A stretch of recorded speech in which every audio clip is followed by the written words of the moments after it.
Okay, so today I'm going to talk about how to search the internet. I know what you're thinking, you already know how to search the internet, and you do. I'm just going to give you some tips that you may already know, but you may not, and hopefully these tips will help you find what you're looking for much quicker, because the internet can be a bottomless pit of time.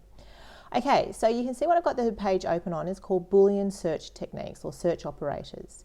Boolean is a maths-based situation, and it's actually about true and false. So it's about, I want to search for this and this, but not that.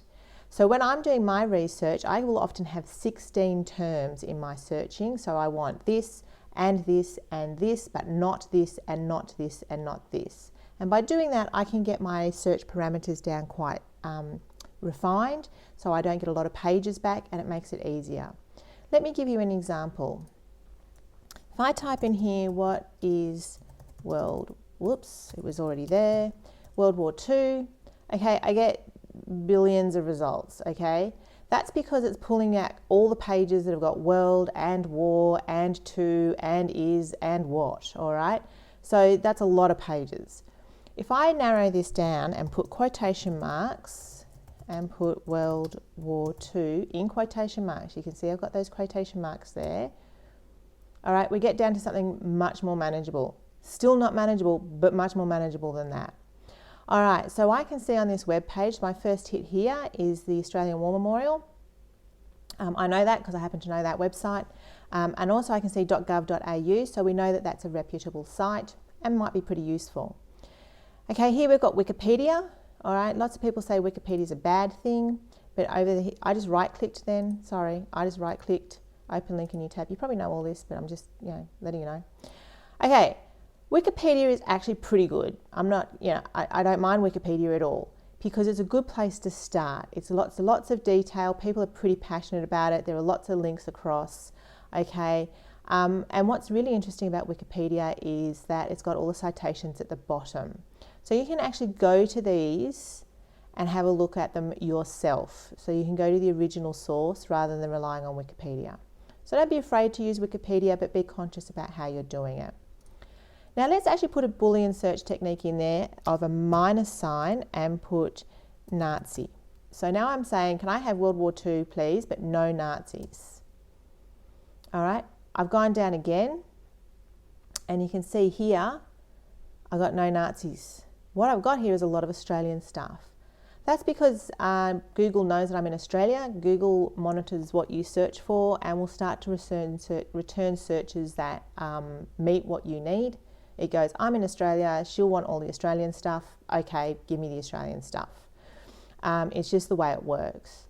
If we go down here though, and you'll see different images and things like that.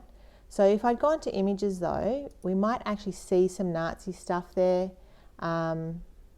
Okay, we don't, that's good. Okay, so it's taken it all out. Now, often I think that when you do your searches, you find things that are probably a little more advanced than what you're after. So let's do a plus sign and do for kids. All right. What we've got now is material that is targeted at a lower level of engagement in relation to, it's not going to be for adults, it's going to be for students like yourself who are still in the learning stages. So the vocabulary will be a bit more simple, and it'll be a bit easier to access the content. If you feel like, if saying for kids is a little patronising, I understand that. So we could also put for beginners, and then that'll actually give you information about the World War II, but from a more simplistic position. There's nothing wrong starting simple, guys. Start with something you understand. There's no point in going in to page after page that doesn't make any sense to you. You've actually got to go into websites that make sense to you. You can see here it's actually returning a fair few Amazon books. All right, well, we don't care about Amazon. All right, that's a lot of books. We don't want books. So we might put up here minus Amazon. Okay, and so that got rid of all those books for me. So what I did is I looked at my search results and went, oh, I don't want that stuff. So then I put the minus sign in and did that. Now what else I'm going to do is, at the moment I've got 2 there. If I change that to the alpha, all right, it gets me narrower again.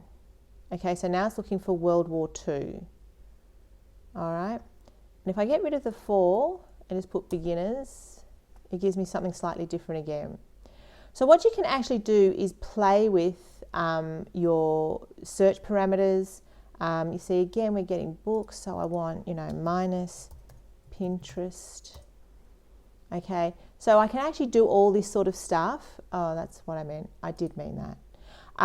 So you can actually start to remove some of these. I don't know what this Twinkle site is. I'd go in and have a look. If I didn't want that, I'd get rid of that one as well.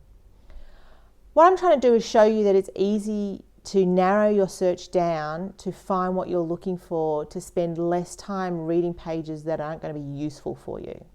So just be really conscious of how you search, and how you search might save you time at the end. Okay, I hope you found this useful.